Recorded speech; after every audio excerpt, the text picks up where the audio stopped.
Welcome to the Krypton Report podcast. I'm your host, Tyler, the Superman of Blue, the man of tomorrow. And this episode is a very special episode. We have with us author and, need I say, Superman guru, Mr. Ed Gross. He has a new book coming out called Voices of Krypton, or Voices from Krypton. I apologize. And I can't wait to talk about it. It's amazing. Ed, I'm so glad you're here. Thank you for coming. Thank you for having me. And everybody gets Voices from Krypton wrong and calls it Voices of Krypton. I have no idea why. I don't But either. everybody does it.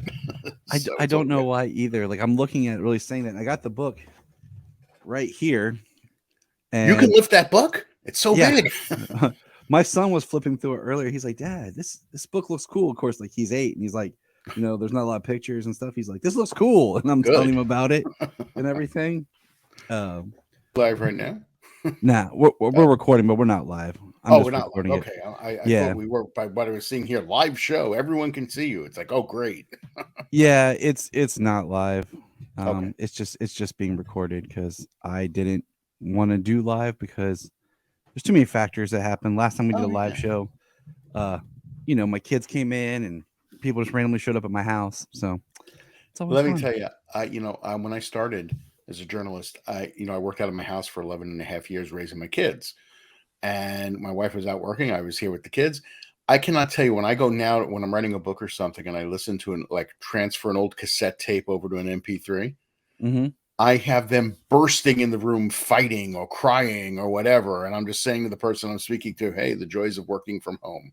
Uh, at the time when not a lot of people were doing that. So it's pretty funny that how many interferences I had. So anyway, and and you still made an awesome career out of everything. well, I did my best. Did my best. But I'm excited to chat. Like, I have had the privilege of hearing you talk with other people, and I've had the privilege of listening to your podcast before.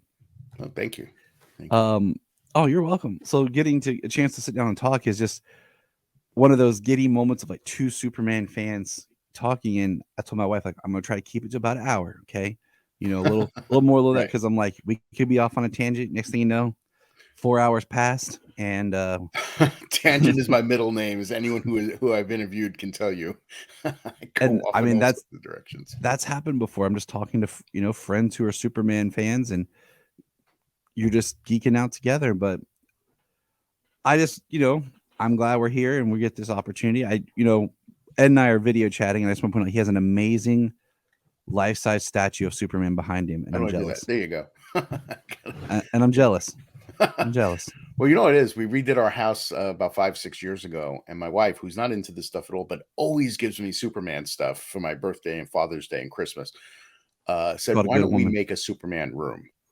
Mm. And that's what we did. And this whole room is basically dedicated to Superman. So There's some things that a wife can say that just it gets you in the chest, and it shows that there's real love there, and absolutely, that's one of those things. Things like, I bought you this Superman shirt, I yeah. got you this new figure, things like that that just are like, thank Her and you. my boys chipping in for my 60th to get me that comic rack behind me. I love that comic rack. It's so cool. It's so It exciting. it's been something I've wanted to get for a while, to just prop up the comics in the corner instead of just having long boxes, and, well, short boxes. I got rid of all my long boxes. There you go. Um, but yeah, so you wrote this book, I did. and, I remember writing it. Yes. and this book it's a beautiful testament to a character that we all love. Well, thank you. And oh, you're very welcome. And the way that I described to my wife when I was sitting, I've been reading it. I've read some on the plane when I was flying. I got right before I left, so that was a great gift.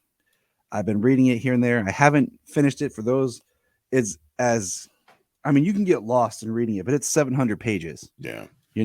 And it's definitely a book that I like to take my time as I'm working through it, because I want to digest everything. Sure. And the best way that I kind of described it to my wife when she was asking me about it's like reading a documentary almost, because you're going through it and you're hearing the author. I was like kind of the narrator and the guy, and you're guiding us through, and we're reading all these quotes and comments from, and I mean, just seeing the names inside this book is it brings a smile to my face just one pops up, like, oh my gosh, yes. And just you feel like you are in the world and you are experiencing something genuine and unique. And I'm gonna keep pitching this book every time I can to on the Please. podcast and everything because I say this with my whole heart. I believe this is one of those books that every Superman fan should own. Wow. Thank you. I do appreciate that. Seriously. That was, the beauty. First of all, you're saying it's like a documentary. That's the beauty of the oral history format, right? It's, Mm. I've written many of them with Mark Altman as co-author on many of my other books, and he puts it best when he says it's like gathering 100 or 200 of your closest friends just to have a conversation about something, and that's how it flows from person to person and back and forth, and just telling the story in a linear fashion, but in a way that is so unique to the oral history because you said I narrated or I'm sort of guiding us. And I step in where I have to, like, to bridge things Mm-hmm. basically, but essentially it's really them telling the story. I'm guiding it, but it's the words of the people who were interviewed who discuss this character and the history of the character in comics and in, I think, pretty much every adaptation that there's been. So it's pretty unique format, and I just love the experience of putting it all together. Like I said, I'm reading it straight, but I did kind of jump around just to kind of see who's in there. And I will say this: one of the ones that popped out to me that I'm so glad that you included was Jason J. Lewis, who voiced Oh, Superman okay. because I had the privilege years ago to interview him for the podcast, and I think this was back around 2017, maybe 2018. Hmm. And I always said to him, like, I think you do an amazing job voicing the character. I just feel bad because you get forgotten, and that show kind of gets forgotten. Absolutely. Yeah. It had an impressive cast, an impressive run. It was very enjoyable. I love watching it, and you know, um, I have a picture collage right here that's like it's just me. Every time I've met a Superman, I've kind of put it on this collage, and I'll print out a picture, just kind of have. And I have a picture of me and him, talking just like you and I are right now. Right. And I'm just like, I think he did an amazing job, and I wish he would have gotten more work Sure. voicing the character. So just to have him included was really, made me happy because I'm like, he always gets forgotten as being part of the super fandom. You know what's funny though? I interviewed him at Comic-Con at a round table first. And then I said to him, I grabbed him as he was leaving or whatever. I forget the exact circumstances. And I remember saying to Jason, I'm writing this oral history of Superman. I don't know when it's coming out, but I would love to just pick your brain about the character for a minute. And that's how I got him. And that's how he's in the book. So, there you go. So you talk about writing this book. My question is kind of, when do you think you officially had the idea? Because I've heard you talk that you've had podcast interviews and you've had old interviews and stuff with people. When did you officially come to the idea that I'm going to write this book? When did this? My microphone just died. Sorry. That's okay. Got excited. What can I tell you? Uh, I think it's, really I always knew I wanted to write a book about Superman. I've known that for probably, I would say the last, 15, 20 years or so. I knew I wanted to because I've been doing interviews on Superman since my journalism career started. I've always made a point of covering virtually every version that I could, past and present at the time. But I think when I started doing the oral histories, Mark Altman and I did 50-Year Mission, which is a 2-volume oral history devoted to the history of Star Trek, the first 50 years, obviously, 50-Year Mission. And once I fell in love with the format of the oral history with that, because I really wasn't familiar with it till we did that, uh, I realized I have to do a book on Superman. I mean, the dream of doing I've been very, very blessed in my career to write these books on things that I've always loved. Star Trek, James Bond, Star Wars, Planet of the Apes, Rocky. I mean, I've done books on all these subjects, but I never really had the opportunity to do Superman. And to have that, to me, I always say this was the crowning achievement for me personally Mm-hmm. of these oral histories, was doing this in this format and to this length with as many people involved as there were. So really, I guess 2016 is when the seed really took root. And Makes then, sense. over the last few years, I've been accumulating. And to be honest with you, my agent, wasn't able to sell the Superman book. I mean, she tried, she went to different publishers. People just didn't seem to be interested, which was blowing my mind. But I said to myself, I'm going to self-publish it. I'm doing this book one way or the other. And instead, I ended up at Nacelle Books, which was really great to be there because they were so excited about it and have been so enthusiastic, carried that enthusiasm right up to now. So it's, that's when it really took root, though, 2016, I'd say. I mean, that makes sense. I mean, you look back, that was a big year for Superman. Just you had BVS's release, you had Tyler being announced to come on to Supergirl. Yeah. And then that's really when Justice League Action was taking form. So you had this resurgence of the character. So it would make sense that it would be, more upfront for you. Now you're impressive, and I say impressive lightly. Thanks. Grouping of people that you got interviewed. I have to ask, is there anyone that you wish you could have interviewed for this book that's alive? Because I was going to say Christopher Reeve and George Reeves would be lovely to, and they're both in there, but that's through outside sources. That two of them. Because I was going to, like, of course, Jerry and Joe. You'd be like, oh, well, yeah. And they're in there too, thanks to Tom Andre giving me permission to run his interviews with them. The book very clearly says where certain interviews came from in the dramatis persona at the beginning. It does. It's very nicely and I love just how you give a little blip about each person you're talking to so that you remember, who this person is as you read through it. Is there anyone that's alive that you just couldn't get that you would have loved to have been able to interview for the book? I got to be honest with you. I can't think. I mean, there are some actors and actresses and stuff you couldn't get that weren't available. You got turned down flat, but nothing that really affected the book, like not having them. Mm-hmm. So there's nobody that I sat there and said, oh God, I didn't get so-and-so. I can't believe it. I mean, the only person that turned me down that I asked for interviews really was John Byrne. He turned me down, but he's in the book because other people who had interviewed him gave me permission to use their interviews with him. So that's how John's in the book.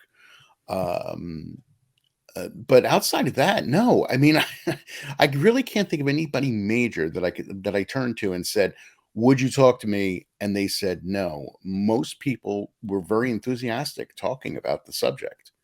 So I was very lucky. I mean, I really, you feel like you're on the right track when all those people say yes. And most of them, with the one exception who I won't say by name, never made me feel like I'm giving you time, but it's very limited. They stayed with me, chatted with me, sometimes for a few hours or a few sessions or whatever it took to get what I needed for the book. And I'm so grateful for that.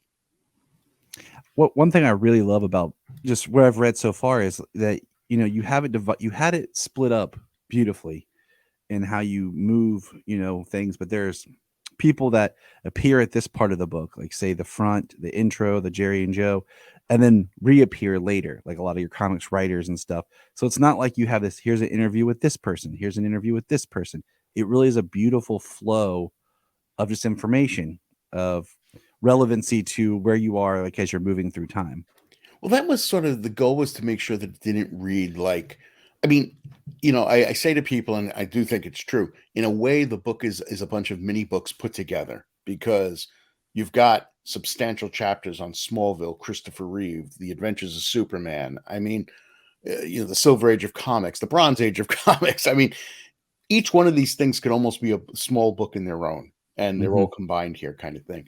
But the important thing for me was to make sure that the voices from Krypton were spread throughout the book, as you're saying. It was important for me to say, if somebody did, like, get Mark Waid to talk about the radio show, you know what I mean? And perfect example. Have the different people say, I believe Brandon Routh saying something about the Snyderverse. I mean, trying to get different people to not only talk about their segment of the history, but to then talk about the overall history of Superman.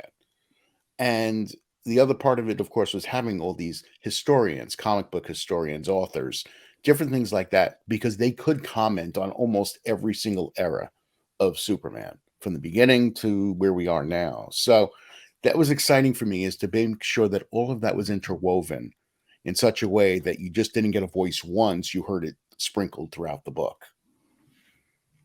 let's take a moment and talk about Brandon, because Brandon. I got to meet Brandon back in September. He's been on my list of Superman like people. Of course, I want to meet him because he's Superman, but like I really wanted to meet him.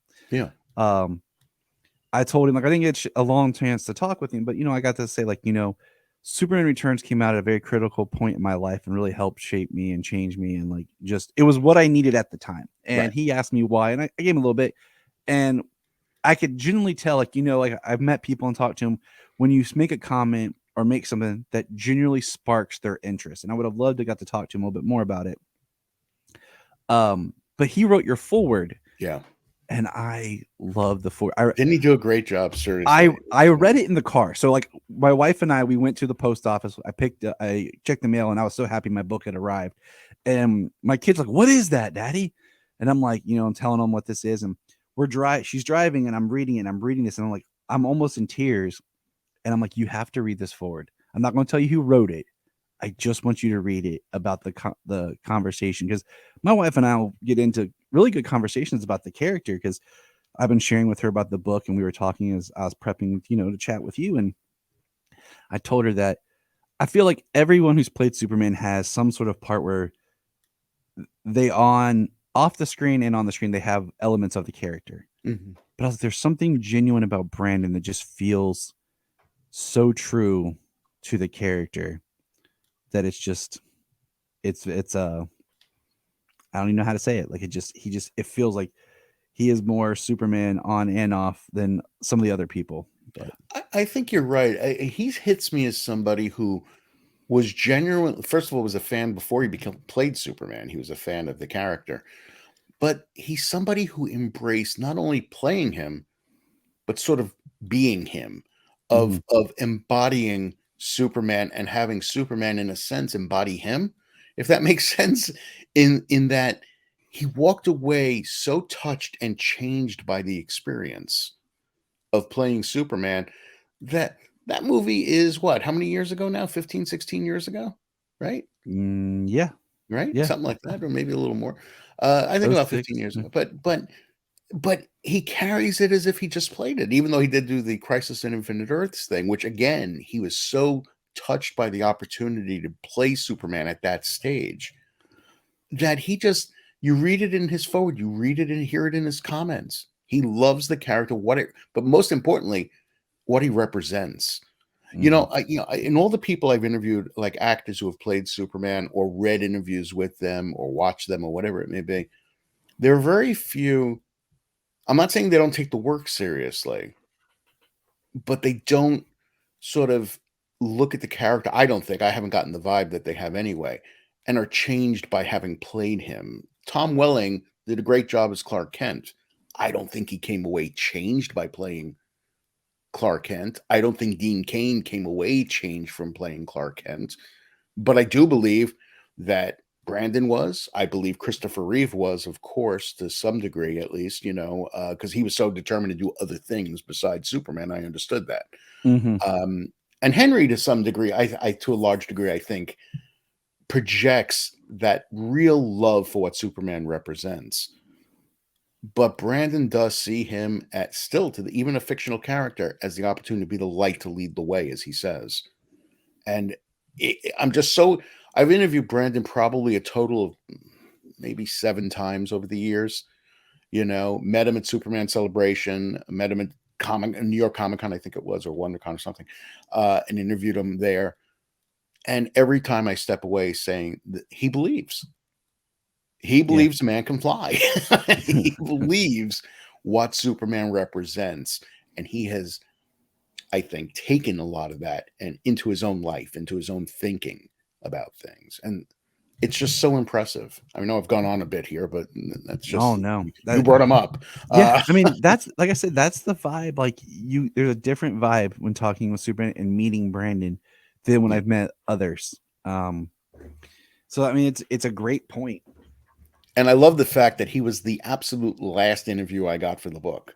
So that was kind of neat. He writes the forward and he's the last interview. I mean, that's pretty cool. It So, works. Now, one thing I've heard you talk about that I love, and I told this to my wife, was when people ask you who your favorite Superman is. And I'm just going to let you answer that because I think you bring it out beautifully in how you describe your love for the character. Well, I mean, I'm going to always say Christopher Reeve first. I mean, I've said it all along. If I was going to say which actor do I think of when I think of Superman, I think of Christopher Reeve. There's no doubt. But that being said, to me, and this is what I've said in other interviews, so I'm sorry if I'm repeating myself. No, that's what I want you to do because it's Oh, beautiful. okay, good. Then it's I will. Beautifully articulated. I call myself a generational fan. I don't know if that's the apt phrase or not, but I'm going to go with it because I discovered Superman when I was 5 years old with reruns of The Adventures of Superman, and that was in 1965. From that moment, and then I fell in love with the comic books and the character in the comics and how he evolved over the years. But I went from George Reeves to Filmation's New Adventures of Superman. I hated Super Friends. Sorry, always have. Just too dumb. Even at 13, I was like, "What? What is this?" But I'm sorry for the fans of Super Friends. But then you get on to Christopher Reeve and Gerard Christopher and John James Newton, not in that order, Dean Cain, Tim Daly voicing him, Tom Welling, Brandon Henry Tyler. I don't care if that S is being worn, or even if it wasn't in the case of Smallville for a long time. I'm there. I go where the character goes. It's like there's all this online turmoil about the fact that Henry Cavill was, quote unquote, dumped, and they're going to start again with Superman Legacy. I'm the kind of guy, though, a fan of Superman, not necessarily a particular actor, who says Henry was lucky. He got 3 movies to do, 3.5 if you count the 2 versions of Justice League, and a cameo. That's not bad. I mean, that's really not bad. But it's like, oh, he's not doing it anymore. We're getting Superman Legacy with a new actor. Okie dokie. Yeah. Try to incorporate the John Williams theme, please. But outside of that, okie dokie. So I just go where the S goes. It's kind of like for me and James Bond, or even Planet of the Apes, these things that I love, truly love. I want to see them continue. I could sit here and go, well, if Henry's not playing them, I'm not going to watch Superman anymore. But I could have said the same thing. Oh, Sean Connery's not playing James Bond. I'm not going to watch James Bond anymore. And I would have missed all those movies afterwards. Or the people get crazy about the Kelvin timeline and Star Trek, right? The J.J. Abrams movies. Mm-hmm. Overall, I like them. I think the cast is fantastic. I have problems with some of the plotting and stuff, but the cast has nailed it. I'm going with those, not every version of Star Trek, but where Kirk, Spock, and McCoy go, generally speaking, I go. And that's how I feel about Superman. It's like I've been a fan for all these years, and I don't see myself stopping. Super Pets came out. They had a clip of Superman in it. I was there. I mean, Super Pets anyway, is fun. but they had the John Williams theme and Superman interacting with Krypto. It was like, of course I'm going to go see it. And I did. So yeah, it's just, I just love the character, and I like to feel that I've evolved as he's evolved in his own, you know what I mean? As our lives have gone on. And I just want to find out where he is. And I could not sit at home knowing that there's a version of Superman playing in theaters or on television and not watch it. That's crazy. Just could not imagine that happening. So see, I love your explanation because I feel like that's how a lot of fans should approach things, because I don't have any control over who plays or what happens. I'm happy my character is being represented. I'm happy that the character is alive and is somewhere, so that's kind of, the same feeling that I have towards is like, okay, you might have wanted more of this one version or actor, but time moves on. I wonder, because how, like you said, you first introduced here with George. Yeah. And then you always think of Chris, and I think back, my childhood's kind of this blended, because technically I was a kid when Dean Cain was Superman and I watched Lois and Clark. But, we had the Chris films. I had a VHS tape of, I now know that it was 1 and 2 together, but in my brain, I always just thought it was one movie until I got older. It was taped from TV. So I even still remember commercial things, but, and I look at my kids, which Superman are they going to latch on to? Or are they just going to be like this, a fan of the character? Because there's not been one for them. My kids were born in 2015 and 2017. Okay. So, they've been around when I've watched Smallville. They saw, Man of Steel. They've watched those films with me. They've watched Superman and Lois with me. Mhm. So, is there going to be a version that they like, that's my Superman, or are they just going to kind of go where the character goes? Well, I mean, my sons are, I have three sons, and they're between like 28 and 32. Okay. Or 35, actually. He's older. Sorry, Ted. Uh, but all of them, my brain is Swiss cheese. I'm only organized with oral histories. That's it. Uh, but with Superman, it's like I know that my youngest likes the character in general, and he loves Superman and Lois, but he really loves Henry Cavill as Superman, and he can't watch the Christopher Reeve movies because the effects in his mind are just so primitive that Mm. it's just hokey. It's just he can't get into it, which I can't believe he's genetically related to me uh, for that. But all three of them do tend to like Superman in general, though I'd say my youngest is the most sort of dedicated to one actor, and it's Henry Cavill. Uh, Um, you said about the effects is funny. My daughter, she just turned 6. She loves the Flash. We okay, gave her a birthday. It was all Flash stuff, and cool. she'll watch.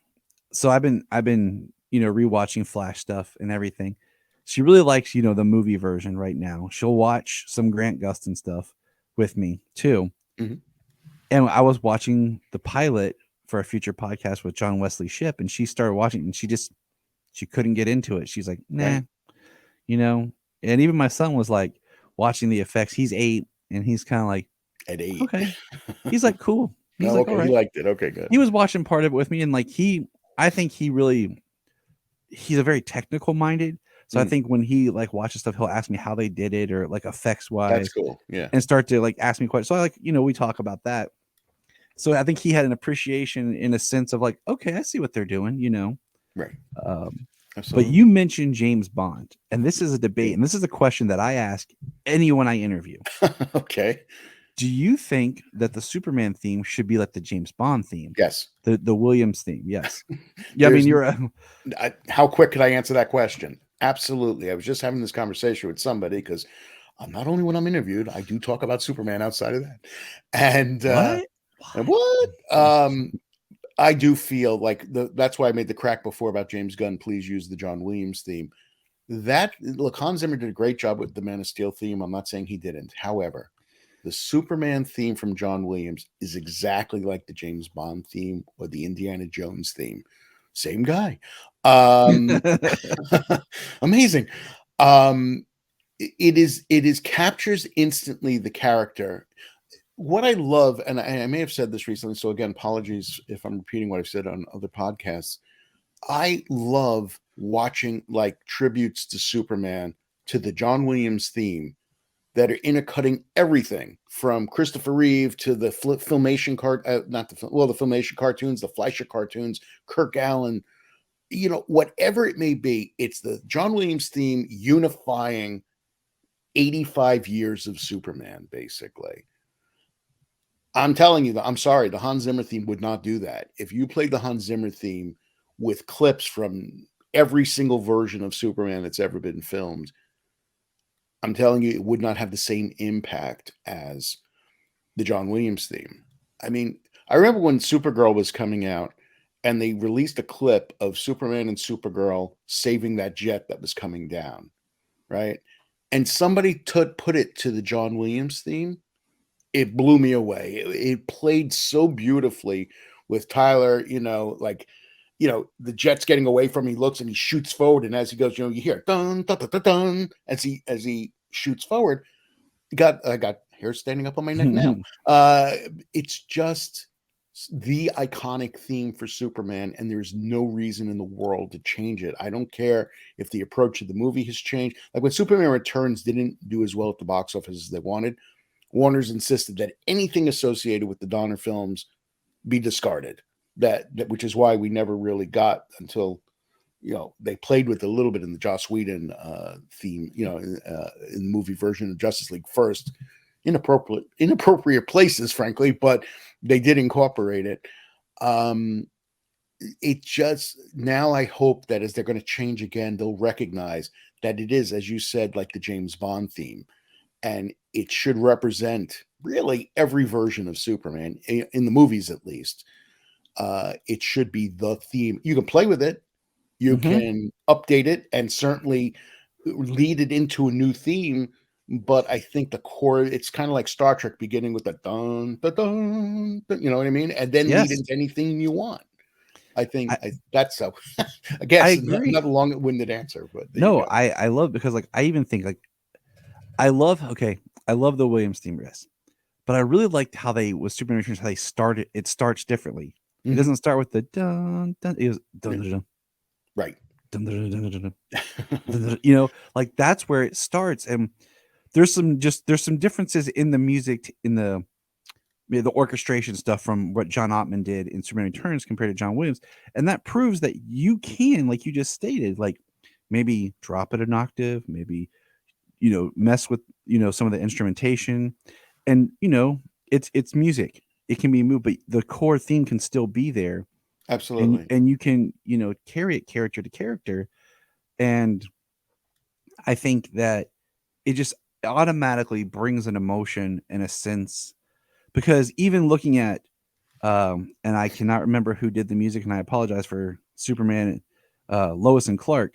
That Right. theme is very similar to the John Oh Williams. yeah, I can't. You What, yeah. Shirley Walker when she did Superman the animated series is very dun dun dun dun dun dun. Like it has a very similar feel, which proves that the style and the I'm not well versed enough in my music Mm, language for orchestra neither am I. to So properly state what I'm trying to say, but I think that there's always precedence that that theme can carry.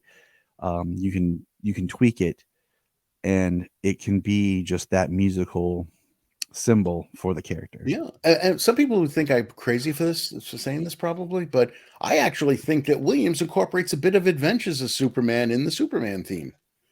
I believe there are certain elements. If you think about dun dun dun Yes, dun dun dun dun dun dun, yeah, please for my out of tune music. it's okay. They listen to me talk all the time. But I do think that he incorporated some of that as well, and I love Donner's constant statement he was making during the years that the song says Superman, Superman. Yes, It's just it does, it's and great. So yeah, I hope that's that um, they keep it. I really do. It's James Gunn. I'm hoping with Superman Legacy that he'll see that. Um, it's kind of like I remember, I tried tweeting him once because he does respond to some tweets just when he said that Superman and Lois may have like one more year left or something because people like it. And I wrote, not only do people like it, but they get it. Please keep this show going. So not that James Gunn's going to read my tweet, but there you go. So you I never did know. my part. My Anyway. my my working theory and hope for Superman and Lois has been 5 seasons, Hmm. basically in the show right as it's time to pass the Superman torch to Superman Legacy. Yeah. So you have this nice transition, but it's all the stuff we're still holding our breath as of this recording, waiting to find out if The CW is getting Superman, renewed. Yeah. yeah, and Lois has been renewed. And my thought is, it's this great show, and it's a perfect Superman for this time because part of my story, and I've shared this, is when Smallville came out, I was in high school, Hmm. and that was like the character saying, "Hey, I'm with you." The year that Smallville ended, when Clark and Lois were trying to get married, was the year that I got married. So I had Smallville through my teens into college, up till that show ending when I was married. Then Superman and Lois comes on, and Superman is now married, father of two. I'm married. I'm a father of two. Yes, There I you have go. little kids, but his are teenagers. But this idea that this character comes to me at times where I am in my life, Sure. and it's kind of an inspiration. Like I remember John Kent, I call him John, Little John, Superman's son, was born technically in Convergence in 2015. Right. Solomon, my son, was born in 2015. There you go. So I'm reading the comic of Superman becoming a father, this character that I've carried with me since I was a kid, that's always kind of been there as I'm becoming a father. And then that whole rebirth era of, John being this 8-year-old boy and then a 12. And, my son's now 8 and everything, but it's just kind of this, the character comes to me in a time when I need it. So having this representation of Superman in a part where so many fans are, this is our first time seeing Superman as a dad, Right. So having this character for us who are, have children and everything, it's a big deal. Like we are like, hey, it's almost a full circle. Like, I said, like what I love about Superman and Lois is it's not a sequel to Smallville or Lois and Clark, but it's like almost like a spiritual continuation Sure. of these themes. So Absolutely. it's like we need this show, and like this season's been amazing. Yeah. They've done a great job. They really have. And who's a character like that for me in a sense? It's not the whole family thing, but I remember the weirdness. I saw Rocky when I was 16 years old, right, in 76. And I took away the message of you have to go for it in life. You have to try to live your dream. You may fail, but the point is trying rather than saying, that'll never happen. I won't do it, right? Flash forward to Rocky Balboa. It's now 2006. Ed has gone from 16 to 46. And here's a guy saying it's not how hard you can how hard you can hit. It's how hard you can get hit and keep on going. It is how you have a chance to do it again, to try to achieve, even at this age, to try and do that. That to me was a beautiful bookend from 16 to 46 to shocking that Sylvester Stallone was still playing a boxer all those years later. But it was, and it's that, I mean, Rocky's another character I love. It's no Superman, but he's another character I love. And that was part of that sort of that inspiration I took away. I love Rocky Balboa. Like as a kid, my favorite movie was Rocky 3. My mom said I would sit and watch that as like a little kid. It's awesome. I'm sorry, it just is. It is. But Rocky Balboa, I think Rocky 5 is rough. You know what Rocky 5's got? Rocky 5's got where Paulie gets knocked down in the bar by Tommy Gunn, and Rocky picks Paulie up and he goes, "You did pretty good knocking him down. Why don't you try knocking me down?" It's like, I love it. So, as bad as that movie is, it gave me my moments. So anyway, go ahead. I'm sorry. No, you're fine. But it's like you have to have Rocky 3 to get to Rocky Balboa. Yeah. And I love Rocky Balboa. Yeah. I think that's such a strong film, and I don't feel like it gets as much love in the Rocky series as it should, but it definitely does. It was more of a nuanced portrayal, and I think Stallone carried that over to the first 2 Creed movies as well. Yeah. A more mature acting performance from Rocky Balboa to Creed and Creed 2. So anyway, people are like, "Will you shut up about Rocky?" Go ahead. Nah, if they listen to our friend Anthony Desiato, they know that he brings up Rocky all the time. All right, good. One question I always ask, and is when you think of Superman, do you prefer trunks or no trunks? Someone else asked me that, and it feels like such a cop-out, but I just want to see Superman. I mean, do I have a preference? I like the trunks. I mean, I'm used to the trunks, but I'm also gotten used to him not having trunks.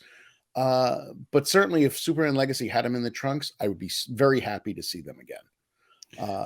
It really depends on their thing. My answer is a cop-out as well, because I'm like, you know what? In live action, I kind of prefer no trunks. But, they did a great job with the Brandon Routh suit in the quote-unquote Kingdom Come suit. Yeah. And I think this season's suit with Tyler looks really good without trunks. Yeah. But if you need trunks, put them in the comics. I'm okay with that. I think it also just kind of depends on, style and stuff like that. But for me, it's all about the yes, man. You can wear trunks, don't wear trunks, just be Superman. So. It's just one of those things that so many fans get fight over. And I'm just like, I don't see. That's where I don't have patience, because it just doesn't make sense to me to waste time fighting about that sort of thing. It's like, you have an opinion about it, of course, but people get so vehement about it that it's kind of like, who cares? I mean, is there nothing else going in life that this is the debate that you have to have? I mean, like I said, that's how it is. Either way. There's nothing going on in life. That's the debate. That's it. I guess that's the problem. The other thing is, like, okay, we've talked a little bit with Superman Legacy, and I sent out a tweet the other day, and I said, you know what? What I'm excited about with Superman Legacy again is merchandise. Just the feeling of the resurgence of Superman when Superman Returns came out, when Man of Steel. Oh, sure. when I could walk into the store and I could buy my kid a Superman shirt without having to order it online. I could just go to Target, to Walmart, and just get one off the rack, or whatever Superman stuff. Like, I know you can't see like everything, but like my whole room I'm in is filled with stuff. Like, yeah, I've got a lot of stuff in here too, so I get it. like I got curtains, I got, my Smallville jackets hanging up over here and stuff. It's Right. like stuff that I've had to like search for, but I'm really excited to just be able to walk into the store and grab something Superman again easily. I'm excited to have people get that Superman stuff for me and give it to me as gifts because that's what everybody does. I told you they all give me gifts with the S on it. So it's I'm the easiest person to buy for. And if there's new merchandise, that means my Superman room will become even more crowded with stuff. So I'm all for it. Yep. Absolutely. That's the same here. It's like, what do we get Tyler? Something with Superman. Does he have this already? No. Right. Okay. Yeah, exactly. There you go. That is the eternal question. People are always asking. Last year for Father's Day, my son and my wife went out to the comic book store, and she told me when they came back, he said, "Get this one, mommy." And she's like, "Are you sure?" He's like, "Yeah, daddy doesn't have this one." And I didn't. It was the hardbound Jeff Johns Brainiac I Attacks. love that story. Yeah. I do too. Yeah. And there's a great scene with Paw and Yep. Superman in it. And my son he knew daddy doesn't have that one. Get it for Very me. cool. So getting back to the book, and our whole conversation is just an expression that of the book in its spirit in itself, the oral history of, this is more base, but this is like our oral history of our fandom of just where we pull from the character. Yeah. Was there anything in all your research and everything you're putting this book together that you discovered that you didn't know about the character that really surprised you? The thing that sticks out in my mind, and it's not really something about the character per se, but about the history. I really, really, for the first time, looked at the whole Siegel Schuster versus DC Warner Brothers situation. That to me was enlightening to see just how much stuff went on and how when you're doing I kept referring to people, and for the first like 4 months of this writing of this book, I was in this rabbit hole of Siegel and Schuster because I was trying to determine or get a sense of who's the hero here, who's the villain here, really, and all that. And I realized there are no heroes, there are no villains. It is just a situation from two perspectives, but dragged on for years. I mean, poor Jerry Siegel became so embittered, and I understand why. Yeah. Feeling that they got ripped off and stuff. And then you argue and say, yeah, but they shouldn't have sued. When they sued in 1946, they lost everything. Yeah. They should have negotiated, really, then, I think. But and then you hear this company side, and see, this is where people are going to really probably get annoyed at me about this, and even in the book. But I did try. I tried so hard to present both sides of that story. And so on the one hand, I say, yes, they sold the rights for a very low amount of money, the $130 for it.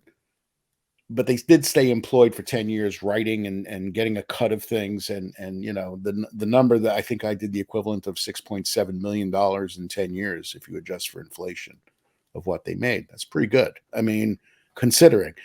But their story is no different than what Sylvester Stallone's going through right now with Rocky. Mm-hmm. He's very public about the fact he doesn't own the character, and that the producers do. Charlotte and Winkler's estate or them or their estate do. But that's the deal you sign. And it's the reason the Gilligan's Island actors got paid for 5 reruns, and that was it, even though Gilligan's Island ran for decades, millions of times around the world, and they didn't make a dime off of it. So you sign these work for hire agreements, or you sign these deals not knowing any better. And then the situation changes and you're screwed because now at the same time, should DC or Warner Brothers done something sooner? Yes. Yeah. They had a moral obligation, no matter what you sued me, so screw you. I'm taking your name off the comic. And then when Jerry Siegel came back in 1959, and because Joanne Siegel pressured Jack Leibowitz to do something, they wouldn't put his name on the book, and they treated him like crap. I mean, they made his life a hell there again. And when he had the opportunity to sue again, he did, even though, again, he shouldn't have. And he was taken off it again.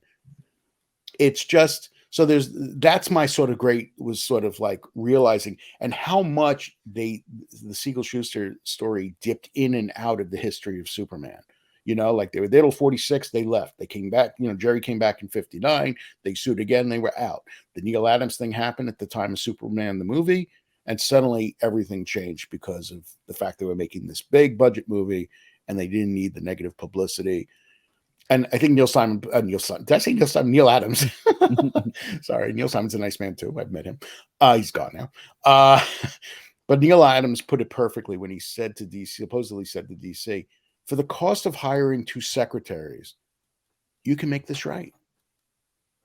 What you spend on 2 secretaries a year, you can make this right by giving them money and insurance. And there you go. And they did. And guess what? Everything changed. And Superman the movie had created by Jerry Siegel and Joe Shuster. And it was lovely and thrilling to see.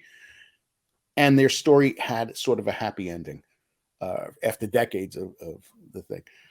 I don't even know if I'm answering your question anymore. No, you are. It's the tangent thing. No, because you want to root. I think we are always ingrained to root for the underdog. And it's very easy to see Jerry and Joe as the underdog taken by the corporate evils, but in reality, like you said, you sign a contract, you agree to something, and it's the business side.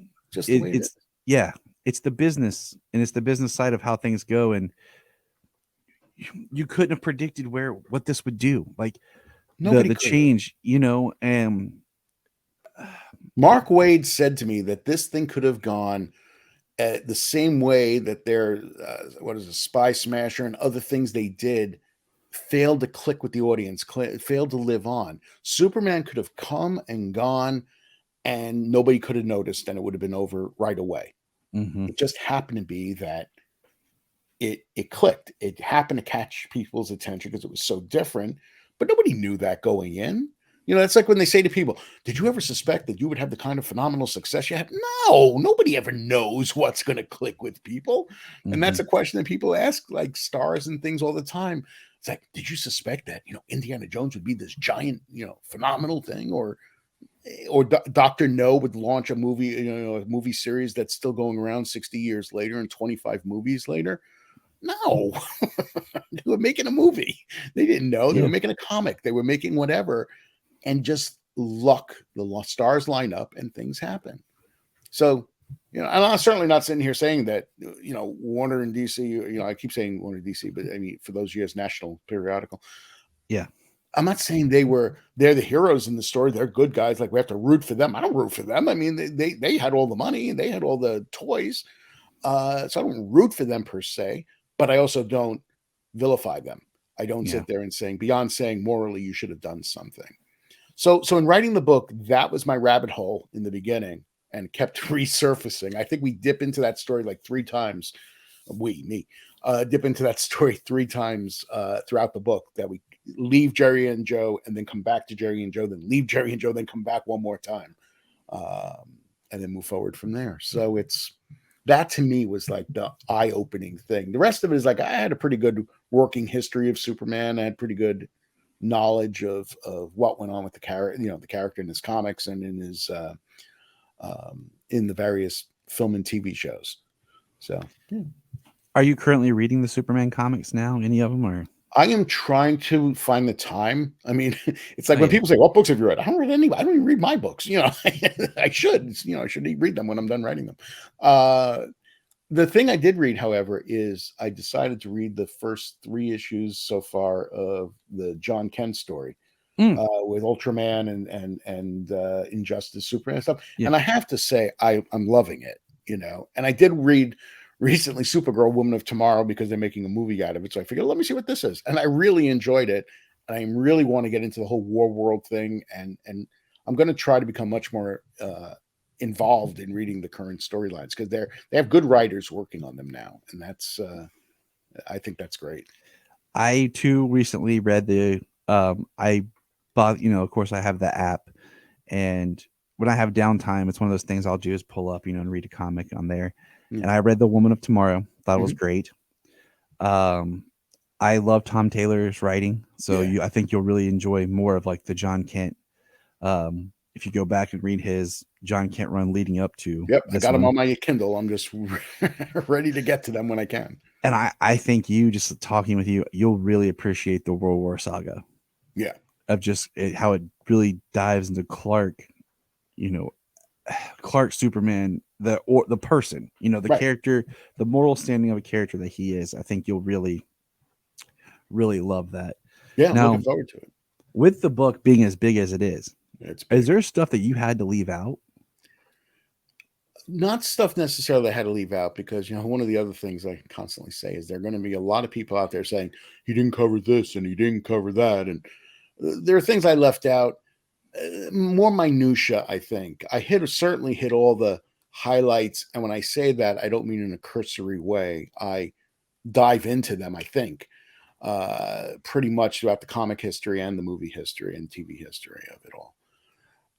My biggest problem is, I make a joke of it, but I'm not lying. I could still be writing this book now. I Oh, could. I mean, the thing is 330,000 words, and the publisher was like, you have to stop. you have to stop. There are always more people to interview. There are always more things to add to the book. And I had to stop. So I bring it right up to James Gunn and Superman Legacy. I mean, I bring it as far as that's concerned. And I said to them, if this book's successful, do you think we'll do a revised version? Another version is what I said. And they go, it's already like almost 800 pages. We can't do a book bigger than that. I said, no. I'm talking about volume 2. Because I'm like all ready to look at the history of Supergirl and Lois Lane and Lex Luthor in one book in much more depth than I was able to do those things. Oh, that would be awesome. Huh? That would be an awesome book right Oh, there. I think that it's ripe for another book. If this one sells, everyone buy a copy of the book, please. Yes. If this one sells, I'll take then 2. yeah, there you go. Okay, good. I'd love to have another volume out for 2025, but that's not going to happen unless this sells, and we'll see. And even if it doesn't happen, you know what? I don't have to write another word about Superman, right? You're like, but I will, but I don't have I to. will, but I don't have to. In other words, I've said my piece. That's how I felt after I finished Star Trek. I haven't really covered the new Star Trek that much.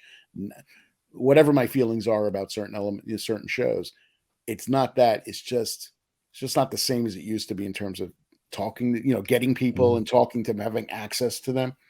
And the shows themselves don't thrill me. So I don't, but after we finished 50-Year Mission, I actually took a few years off from Star Trek and had to sort of work my way back into it. People said to me when I finished this book, you probably never want to hear the word Superman again, right? I was like, no, I've handed the book in. The first thing I did was blast the John Williams theme on my TV. So I'm still there. I'm not going anywhere as far as that's concerned. I'm ready for whatever comes. So I hear you. it does not go away. Not this character in the subject. I'm trying to think of the right quote, and I might be paraphrasing. It's like, no good movie is too long, and no bad movie is too short. And that's kind of how I feel about with your book. It's long, but it's amazing. Like it's what so appreciate that. me I as a really fan, I'm lost in it. Like, I was, like I said, I'm reading through it and I'm taking my time. So I'm really, grabbing everything. And then I was like flipping through it, reading little things here and here just to kind of get as much of the experience. And I'm just like, I could get lost in this and just be there and just reflect on the character and putting myself in the conversation of when this took place. Like, what did I feel like, right. as you get into the latter parts where, I'm alive and it's like Dean King is Superman. And it's like, I'm there with you. And, I feel like that is like with the book, it's already long, but a volume 2. Yeah. It's like, I just recently watched all the Lord of the Rings films again with my kids, and we did the extended editions. Right. And they loved it. Like, they immersed themselves in the awesome. world. We did it like an hour a day, we broke it up and stuff. And I didn't get tired because I'm immersed in the world. Absolutely. But then, like, you watch something that's like, this is an hour and 20 minutes. And you're like, is this over? Can this please be over? Yeah. And I just say that in comparison to your book, like, another book, it'd be awesome. I'd love the chance to do it because I'm not tired of writing about them. So yeah. I do want you to give a chance. Where can people get the book? How can they find it? I want to make sure that we have all the details to, share with everybody. And Well, little secret here, I'm making this special video for Superman Day. It's going to have my own personal commercial for your book in it. oh, cool. I actually have a um, trailer for it if you want me to send it to you. oh, please. If you do, Yeah. I'll just throw that into the Yeah. special episode. Yeah. But the book is being published June 6th. And I'm excited that I'm going to be at Superman Celebration that weekend to do a presentation on the book. So I'm really, really excited about that. It's like I've gone to Superman Celebration twice in 2018 and last year. And last year was basically to do any interviews I could there to kind of add to the book. That was the idea. This year, it's to actually stand up there on stage and promote it, which I'm very, very excited to do, just to be among Superman fans and talking about the book. It's available for pre-order, and pre-order, like I said, it's June 6th, and it's good discount price at Amazon. Of course, you can get Amazon. I'm sure any bookseller you can order it from. It's certainly not going to have a limited availability. It's available wherever you get books, wherever finer books are sold. So yeah, people can find it at any of those places, and it's available now for order. So Awesome. Yeah, I know my co-host and my friend who periodically is on here. They're both interested in it when I was telling them about the book, and then, um, I was going to talk with you today. So they both are excited to hear it, and they tried to look at the book while they were here, and I let them look. I was like, "Here you go. you can look, but you can't. This is mine. This is mine. It's mine. It's mine. It's like Daffy Duck, right? It's mine. It's mine. It's all mine." So I'm really glad we got to chat. Like I told you when we started, we'll keep it to about an hour. Respect your time. No and worries. Everything. I will say, I want to say one thing though. Sure. Mark Waid wrote the afterword for the book, and one of the things he wrote is that this is the definitive book about Superman. And I think and that's very lovely, and I was so appreciative of it. The afterword and the comment. So after Mark got the book and he'd had it for a couple of weeks, I wrote him and I said, "All right, did I get it right?" That's my big question. I've known Mark for a number of years, so I could just come right out. He'll be honest with me. I said, "Did I get it right?" He goes, "Sir, not only did you get it right, but I stand by my words when I said it was the definitive book about Superman." Dude, what more do I need? I mean, that was Mark is great. Mark was the first person I got to interview when I first started podcasting. Yeah. Like the first prominent person I think it was maybe my first interview. And like I was so new, like I was still learning like all the tech and how to do it better. Right. And he was so great to sit down and talk with me about it. And then a year ago, I got to catch up with him around the anniversary time of Kingdom Come, and we talked again. Yeah. And I have a book on my shelf over here. It's the Superman fans, like 100 things that every Superman fan should do. And it has an intro by Mark Waid. And I just want to say that I think it should be 101 things, because I think adding your book as something that every Superman fan should read should be on there. I do appreciate it. I really do. And that's the thing. I hope people recognize that this is not just, oh, Ed's writing another book, because I've written a bunch of books. I put my heart and soul into this book. I really did. And I just want people to enjoy it. And that's the thing. I hope people take away some joy following this history of this character who, and I've said this before, it's just blows my mind that Superman's introduced in 1938 and 1940s on the radio, and he's been in some form of production in every decade since. Yeah. That's insane. I mean, I sat down with my friend and we looked at it. And I said, when I was born in 85. Mm-hmm. Okay. We have Superman 4. And then you go into Superboy series. Right. Then you go into Lois and Clark. Then the animated series. Then Justice League animated series, which then overlaps with Smallville, into Superman Returns, into, Smallville finishes. You have 2 years, and then Man of Steel, right. Then BVS. Then you have, like we said, Justice League Action comes in. He appeared in The Batman, the animated series. I don't think I'm forgetting anything. I don't think every decade. And then Supergirl. So through my life, there's never been, I mapped it out one day. I honestly mapped it out. I was bored. I don't think there's maybe more than 1 year gap where there hasn't been something new in the media. Other, comics are constant, but in other media of Superman for me to enjoy. And I started 20 years early. I was born in 60, and 65 I discovered the show, and basically, you know, there's a Broadway musical. I didn't see it, but there's a Broadway musical. There was the cartoon, like I said, and it went on in the 70s. We had all those versions of Super Friends and the Superman, the movie, of course, and that late night David Wilson, Leslie Ann Warren thing, which not Talked good, about but that it was before. great speaking to them about it. But it's just amazing to me that it's never stopped.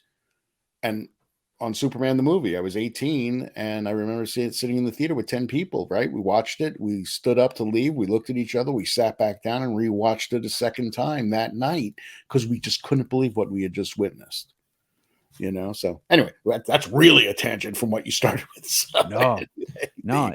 it's the experience that we carry with us that Yeah. we then, have the ability, like you said, you have the ability to pass on to your children. I have the ability to pass on. And that's one thing that excites me about Superman Legacy is taking my son will be 10, my daughter will be 8, and going to the theater to see Superman on the big screen. Yeah. Like my daughter stood up and yelled Superman in the movie theater at the scene in Black Adam where he comes walking in.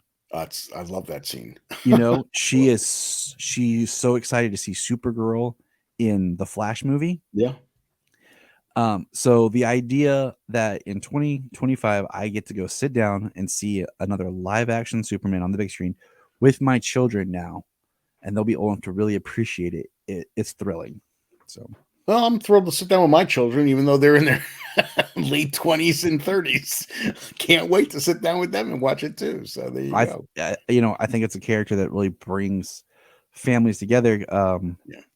I did a panel back in September, and it was the panel was like Superman being an aspirational character and the inspiration that he brings. And my mother-in-law came to the con to support me and to see the panel. And afterwards, she stopped me and she goes, "I get it.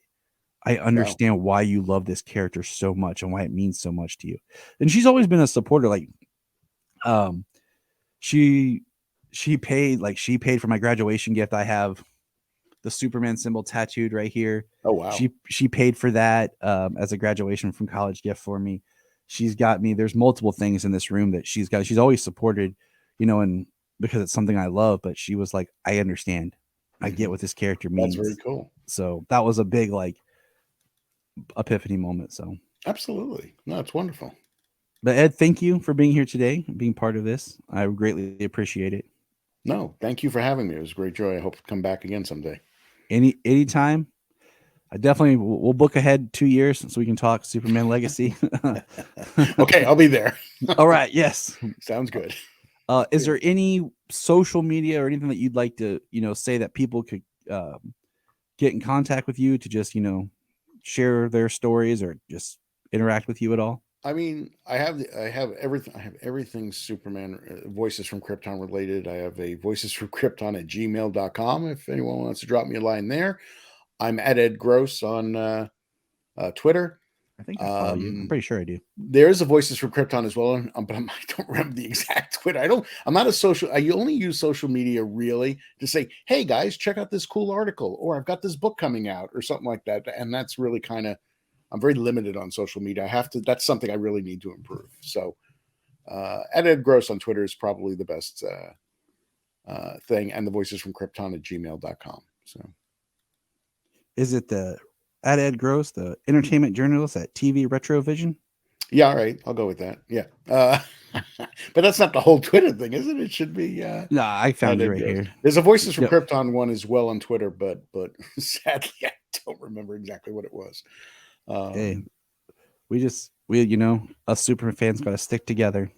Hey, what can you do? Hey, look, as long as I keep my marbles together to write the book and other books, then that's my concern. Everything else is just gravy that I can keep together. So there you go. So I just want to say from me and Ed, just remember, I'm always around.